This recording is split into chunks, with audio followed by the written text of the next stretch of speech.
Das muss übergreifend sein mit der Gemeinde, weil wir wollen nicht meckern, sondern was machen. Ja, wir wollen ja nicht überall mit dem erhobenen Zeigefinger rumlaufen, sondern wollen einfach was tun. Ne? Das war einfach beseelt aus dem Wunsch, persönlich etwas beitragen zu können. Und dann hatten wir dann einfach angefangen und irgendwann haben wir gemerkt, wir müssen uns in irgendeiner Form organisieren und so ist dann einfach der Verein entstanden.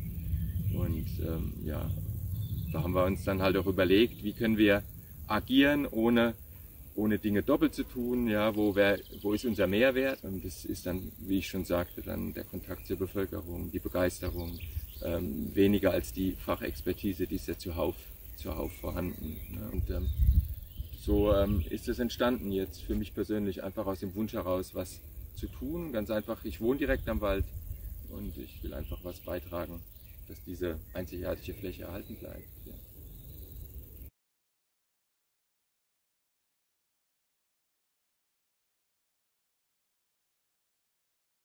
Das Vermitteln an die Bevölkerung, das sehen wir als unsere Aufgabe und deswegen haben wir auch im Ort drin auch Schauflächen erstellt, ja, Kreisel begrünt beispielsweise, um einfach zu zeigen, dass mit wenig Aufwand viel möglich ist. Und das sehen wir als unsere Rolle und wir sind auch sehr stark im urbanen Bereich drin, weil halt nun mal Maxdorf-Birkenheide zwischen diesen eigentlich zwei Wäldern liegt, ja, und die Frage ist ja, wie kann man dort vernetzen? Und das sehen wir als unser Aufgabengebiet, also das Arbeiten mit der Bevölkerung und natürlich auch das praktische Anpacken. Also wir haben halt festgestellt, es ist wie ein Teambuilding, wenn also ganz viele Menschen einfach auch was arbeiten können, ja, und dann das Gefühl haben, ich habe was geleistet, ja, für Biodiversität, ja, für die Gemeinschaft aber auch, ne, für den Ort, ja, für unsere besondere Umgebung und das hilft natürlich auch. Und das sind ja auch alles Multiplikatoren. Wir werden ja vielleicht nachher noch, wenn wir über die Silbergrasflur sprechen, über das Thema sprechen, Trampelpfade. Ja? Geht man einfach so durch wertvolle Flächen oder erkennt man, dass es da besser ist, auf den Wegen zu bleiben? Ja? Wie bekomme ich dieses Verständnis rein? Ja? Und es geht ja nicht immer nur mit Verboten. Besser ist es ja tatsächlich über das Verständnis zu arbeiten. Und das ist unser Empfinden und das sehen wir als unseren Auftrag, weil wir keine Organisation sind, die jetzt über eine herausragende Expertise verfügt. Ich denke aber, dass wir ganz gut Dinge transportieren können.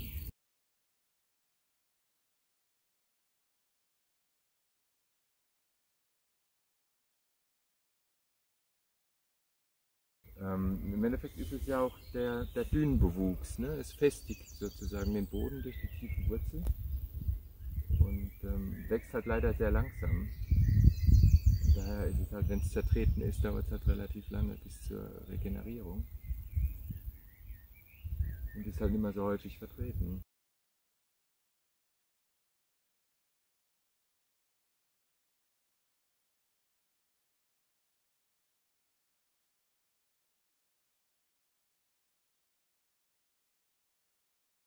Ich meine, wir sprachen über Beete, über Pflanzen, wir haben Staudenbeete gesetzt und wir stellen natürlich fest, dass das funktioniert. Ja? Die Leute bleiben dran stehen, informieren sich, weil es einfach schön aussieht. Das ist die Schönheit auf dem ersten Blick, sage ich jetzt mal, die ist halt auch wichtig, ja? um plakativ zu sein, um zu zeigen, das, was in Maxdorf passiert, ja?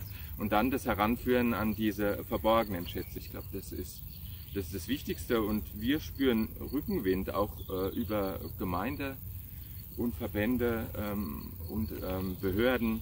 Habe nie das Gefühl gehabt, dass uns da irgendwelche Steine in den Weg gelegt werden. Und was uns wichtig ist auch, ist ja diese Expertise von außen, um einfach Flächen zu entdecken, wo dann durch wenig Maßnahmen einfach viel erreicht werden kann.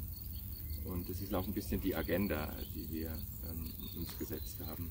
Und auf Ihre Frage bezogen, ja, es schweißt zusammen, das Arbeiten an der Heimat, ja, muss ich sagen, das schweißt auf jeden Fall zusammen. Und es erzeugt ein Zusammengehörigkeitsgefühl und auch eine Verbundenheit. Und ist doch schön, wenn man das auch nutzen kann.